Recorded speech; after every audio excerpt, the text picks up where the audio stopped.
طيب أتمنى أن لا يكون النص طويلا. إن شاء الله. سلامتكم. الله الله، خليك. وين رايح؟ شعر أسامة.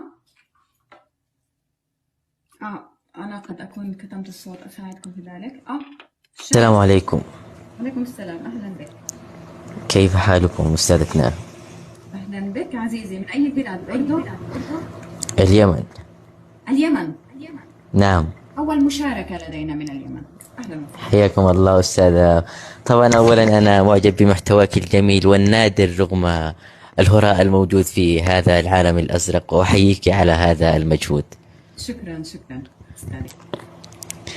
لدي طبعا مشاركة، ومغزى مشاركتي هو أن أسمع ملاحظاتك ورأيك أيضا. نص من كتابتك. نعم. طيب أتمنى أن لا يكون النص طويلا. إن شاء الله. إن شاء الله، تفضل.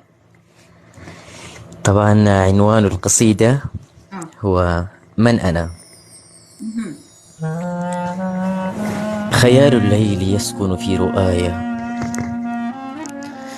وخيل الصمت تصهل في دجايا، صراخ الآه يصخب في فؤادي، وكل الحزن يخلق من أسايا. سؤال كشر الأنياب نحوي، ويسألني بعنف من أنايا. يعاتبني ويضنيني بماذا، ويسأل من أنا ولما عنايا. يحاول مقتلي ويريد صلبي، فأهرب نحو أحضان المرايا. أيسأل من أنا وأنا سؤال تذيله القنابل والشظايا. أنا طفل وعمري 1000 عام، وليد غدي وأسكن في صبايا.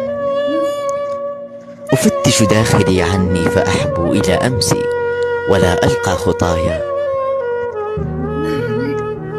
أنا جفن ضناه الدمع نعيا، أنا الطوفان يعبر في حشايا. أنا الموؤود في رمس الأماني، أنا حلم تغازله المنايا. أنا ابن الريح والأمطار أمي، وخلف الغيم تمطرني الحكايا.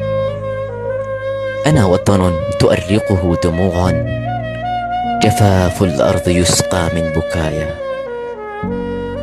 أنا لون سماوي حرون، أكابر أن أعيش بلا سمايا. أنا نجم تؤرقه الليالي، أنا ركن حبيس في الزوايا. أتعرفني لتقرأ صمت بوحي، أتدرك ما تخبئه شفايا. أنا عني فقيد لم أجدني، وتحملني كما طفل يدايا. أواري داخلي أوجاع قومي، وأحمل فوق أكتاف الضحايا. خفافيش المساء تنال صبحا، وصبحي مات حزنا في مسايا، وصبحي مات حزنا في مسايا. وسلامتكم. الله الله، خليك. وين رايح؟ شو هذا؟ ما هذا؟ الله، أنت شاعر عظيم، أنت رائع، أنت مدهش كما يقولون حقيقة أستاذي. معي أنت؟ نعم هذه شهادة. أنا نسيت أطلب منك تفتح لنا كاميرا، راحت علي.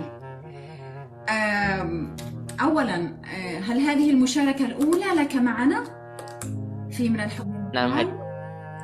نعم هذه أول مشاركة. حرام عليك، لماذا يا أخي؟ والله هذا من لطفك يا أستاذتنا، هذه شهادة أعتز بها كثيرا. شوف، حقيقة أستاذي العزيز، أنا حاولت أن أسجل بعض يعني الشطور، ولكن أنت سرقتني مني، ولم أستطع أن يعني أتخلى عن الإنصات الحذر، فتخليت. لكن كتبت أنا نجم حبيس في سمايا، أو أنا نجم حبيس في الليالي، وأكملت البيت.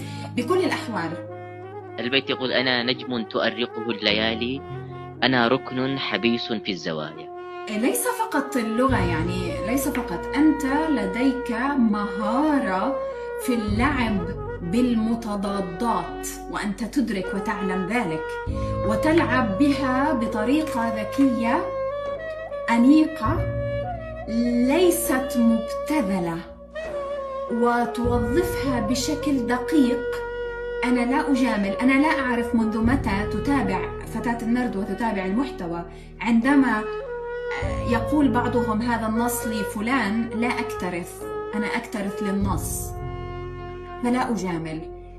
عزيزي، أنت شاعر رائع، أنا أتشرف جدا بهذه المشاركة، وستجد هذا المقطع منشورا باسمك على قناتي على يوتيوب. أنا أنشر المشاركات وأتشرف جدا، وأتمنى أن تكون هذه المشاركة هي فقط الأولى وليست الأخيرة. إن شاء الله. شكرا شكرا. وهذه الشهادة طبعا أعتز بها وأضعها وساما على صدري. حقيقة الشكر لك، حقيقة أتحفنا دائما. رجاء. شكرا. طبعا ما زلت في بداية الشعرية وما زال سني قيد العمر، في البداية إن شاء الله. كم سنك؟ ليس كثيرا، حوالي 21.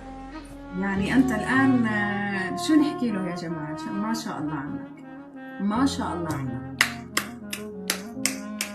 تستحق ذلك.